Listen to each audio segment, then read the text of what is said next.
Sejumlah informasi dari berbagai daerah di Provinsi Banten kami sajikan dalam Berita Banten yang dipersembahkan oleh PRSSNI Banten dan disiarkan serentak oleh seluruh radio anggota di 8 kabupaten kota di Provinsi Banten.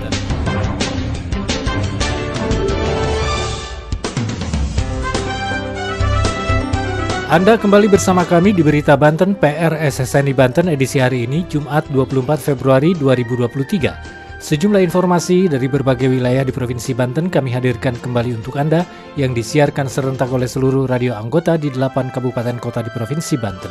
Dan inilah sejumlah informasi utamanya. Lapas kelas 3 Rangkas Bitung resmi menerima sertifikat nomor pokok Sekolah Nasional NPSN. Warga binaan dijamin bisa mengenyam dan melanjutkan pendidikan di balik jeruji besi. Memungut sampah secara serentak dan penanaman pohon mewarnai peringatan Hari Pungut Sampah Nasional tingkat Kota Cilegon. Dinas Tenaga Kerja dan Transmigrasi Provinsi Banten tekan jumlah pengangguran lewat sosialisasi pemagangan berbasis pengguna. Bersama saya Aldi Akbar, inilah Berita Banten selengkapnya. Pendengar, Dinas Tenaga Kerja dan Transmigrasi Provinsi Banten mengadakan sosialisasi pemagangan berbasis pengguna Angkatan ke-8 yang dihadiri oleh 20 perwakilan perusahaan di Aula Disnaker Trans Kabupaten Pandeglang hari Kamis kemarin. Target sosialisasi tersebut agar Peraturan Menteri Tenaga Kerja atau Permenaker nomor 6 tahun 2020 dapat tersampaikan dengan baik dan mendorong perusahaan agar mencoba melakukan program pemagangan di perusahaannya masing-masing. Laporan selengkapnya Mudaufar dari Radio Krakatau Pandeglang. Dinas Tenaga Kerja dan Transmigrasi atau Disnaker Trans Provinsi Banten mengadakan sosialisasi pemagangan berbasis pengguna Angkatan 8 yang dihadiri 20 perwakilan perusahaan di ruang rapat Disnaker Trans Kabupaten Pandeglang, Kamis 24 Februari 2023. Acara tersebut dihadiri Kepala Disnaker Trans Pandeglang Ratu Tanti Darmiasih beserta jajaran, Kepala Bidang Pelatihan dan Produktivitas Disnaker Trans Banten dan jajaran, serta manajer atau perwakilan dari perusahaan yang ada di Kabupaten Pandeglang. Kepala Seksi atau Kasih Pelatihan dan Sertifikasi Disnaker Trans Provinsi Banten Vivin Rosian Alfiah mengatakan target sosialisasi tersebut agar Peraturan Menteri Tenaga Kerja atau Permenaker nomor 6 tahun 2020 dapat tersampaikan dengan baik. Selain itu, mendorong perusahaan agar mencoba melakukan program pemagangan di perusahaannya masing-masing. Agenda tahun ini rencana 9 lokasi, sudah 8 lokasi. Jadi kita rancang setiap kabupaten kota satu, kemudian ada daerah khusus yang pengangguran tertinggi kayak Serang itu kan PHK luar biasa kemarin, jadi kita lakukan sosialisasi 2 kali. Ia menambahkan kegiatan tersebut merupakan bagian dari sistem pelatihan kerja yang diselenggarakan secara terpadu antara pelatihan di lembaga. Saat ditanya terkait langkah untuk menurunkan angka tingkat pengangguran terbuka atau TPT di Pandeglang, yakni dengan berkoordinasi dengan Disnaker Trans di kabupaten atau kota. Selain itu meningkatkan kompetensi sumber daya manusia atau SDM. Kita juga banyak melakukan kayak rekrutmen, kemudian bursa kerja. Jadi semua lini dilakukan berbagai upaya. Nah, kami selain pemagangan ini karena Pandeglang itu termasuk daerah yang sebenarnya potensi daerahnya tinggi di kuliner. Kemarin kami melakukan kajian, ternyata Pandeglang itu potensi tertinggi adalah pisang dan mangga. Jadi rencananya ke depan kami berkoordinasi dengan Disnaker Kabupaten, kita akan merancang apa sih yang dibutuhkan oleh masyarakat Pandeglang. Ia menambahkan program pemagangan ini merupakan strategi pemerintah Provinsi Banten dalam rangka memadukan kebutuhan usaha dan dunia industri terhadap tersedianya tenaga kerja yang kompeten dan berpengalaman sehingga perlu difasilitasi berupa pelatihan di perusahaan sebagai tempat kerja yang sebenarnya. Dengan adanya kegiatan tersebut, pihaknya berharap masyarakat bisa bekerja sesuai dengan kebutuhan, ditambah peran pemerintah yang akan membantu para pencari kerja untuk dapat bekerja di perusahaan. Saya Mudaufar dari Krakatau Radio, melaporkan untuk Berita Banten.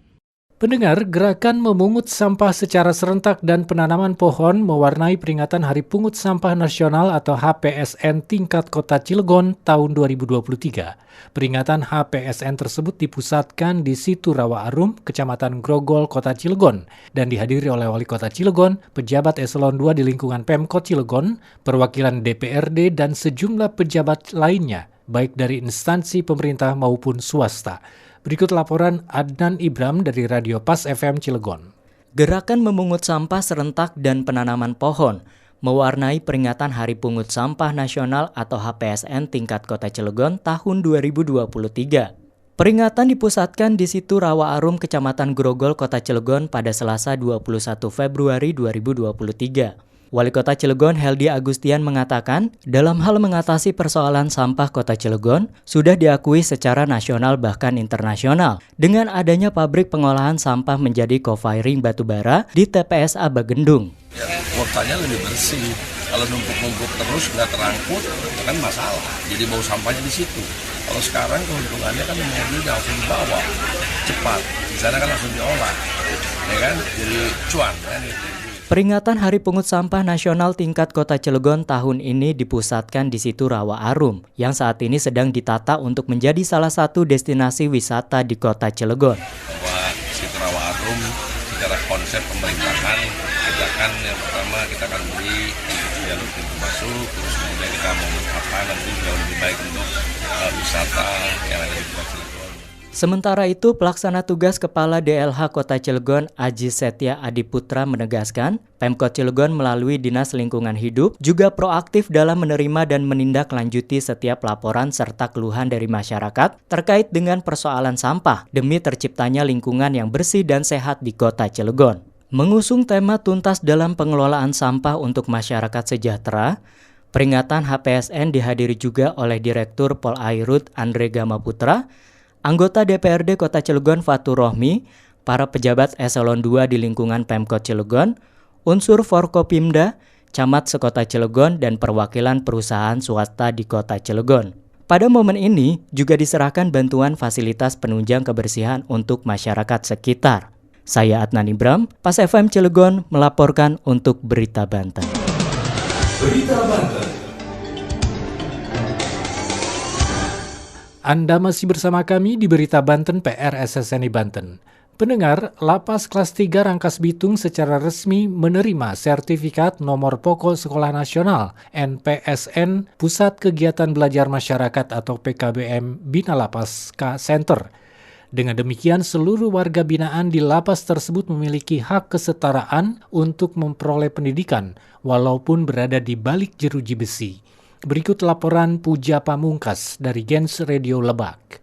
Lapas Kelas 3 Rangkas Bitung secara resmi menerima sertifikat nomor pokok Sekolah Nasional NPSN Pusat Kegiatan Belajar Masyarakat PKBM Bina Lapas K Center.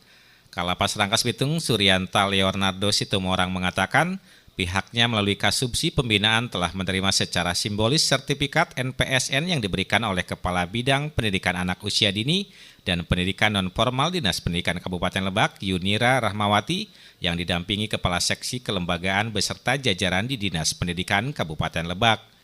Ia mengatakan dengan terbitnya nomor pokok Sekolah Nasional NPSN PKBM Bina Lapaksa Center ini, maka seluruh warga binaan bisa kembali mengenyam pendidikan dan tentu saja data peserta didik yang mengikuti pembelajaran sudah bisa terinput di data Dapodik Nasional.